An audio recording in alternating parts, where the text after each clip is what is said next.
Hi everyone, welcome back to Eco and Crafts. Today we've got a review of the jumpsuit pattern by McCalls. It's the Zoe Jumpsuit, otherwise called m8060. And before we go into my opinions of the pattern, the alterations I made, and a twirl of my final look at the end, I thought I'd just go through the pattern itself. So it has a few different styles you can make with this pattern. The first being the sort of playsuit version. Then there's a longer version that has slits up the side of the leg, and you can either have it loose or it with the tie version. And then, as you can see in this model here, a full length jumpsuit style. It has really big pockets, which is great, and a tie belt around the waist. The neckline itself is a halter neck, and if I just show you on mine, so it has a sort of drawstring style as it were at the top, and you can make it, it's quite low, the V, but you can make it as sort of revealing or not revealing as you want in the top half here. This is the fabric that I've made my jumpsuit out of. It's a really gorgeous blue and white, apparently stretch but not very stretchy, satin fabric. I am always obsessed with blue and white, particularly stripes. I have a lot of blue and white stripes in my wardrobe. Incidentally, this is a blue and white striped top that I made from recycling one of my husband's old work shirts, using the Etty Camisole top pattern from Handmade. I'll pop a link to her free pattern in the description box, and I'll pop a link to my review of this top pattern as well at the top. But getting into the jumpsuit again, I found the pattern very easy to follow. It's definitely appropriate for beginners. There's hardly any pattern pieces. I'll show you a bit of my work in progress in the top here as we go along, but as you can see, barely any pattern pieces to contend with. For myself, I made up the size extra small. Having looked at some reviews online before I started, the sort of general consensus seems to be that it does come up slightly large. A few people thought the V was a bit too low, so they stitched that up. And then another really helpful thing a lot of people were mentioning was that the underarms was very low, so if you wanted to wear a bra with it, then you could see the bra underneath as well. And then finally, a few people pointed out that although it has a tie belt for the waist, it doesn't actually have any belt loops. So this was all really useful information for myself in terms of alterations that I made. I raised up the underarm just slightly, just by like an inch or so, and it still gives lots of room, but if I do want to wear a bra with it, then you're not seeing that band under your arm. I left the V as it was.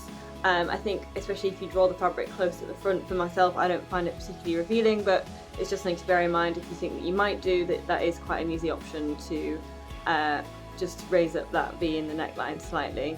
I did put some belt loops in. I think that was a really good suggestion. I think especially with a jumpsuit, you have to take it on and off every time you want to go to the loo. Having that kind of on the floor every time you want to untie it, not great. So definitely recommend adding belt loops to your jumpsuit. And then in terms of which style I made up, I actually just sort of made my own length marker. I really kind of wanted it as a sort of midi, just below knee length. So I just cut straight across basically and made it a sort of midi length, so straight line, no shaping down the sides, no open slit at the sides. And I'm really pleased with how it came out. I think it looks quite dressy in some ways, but also completely workable for, you know, summer holiday activities and getting out and about. So pleased with my decision, but I think that's a great thing about this pattern, is very customizable.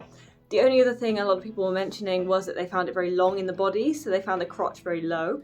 I actually have quite a long torso, so I did check this because my usual problem with jumpsuits or playsuits is that the body is too short. But for myself, I actually think it's spot on.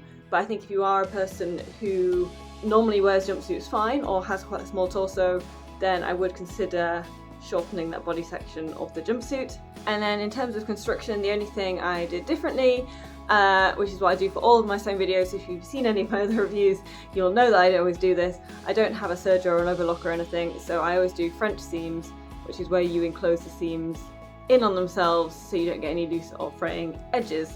And I find this works really well. It does take longer to make your projects in this way, but personally I think it's worth it for a more longer lasting and tidier looking garment. In terms of negatives, I think once you make the adjustments such as the belt loops and potentially under the arm, then I think the pattern is really great.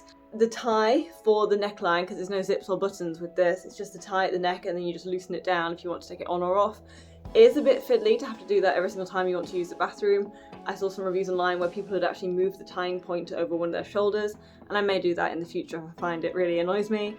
But otherwise, I think the pattern's really great. It's a good, few hours afternoon make, probably for a lot of people who are faster than me, and you have a really wearable item.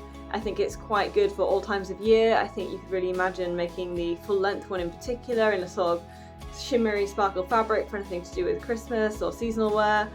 And then obviously the sort of shorter versions and the play suit really good for summer. I think anything sort of light and flowy, it'll look really great in.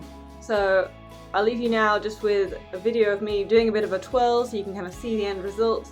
Obviously, if you've got any questions or anything's not clear about what I've said, please comment down below. If you have any other good jumpsuit patterns, then again, please recommend them. And of course, like always, if you found these videos useful or informative, please consider liking and subscribing. It really helps the channel out. And I'll see you in my next video. Bye.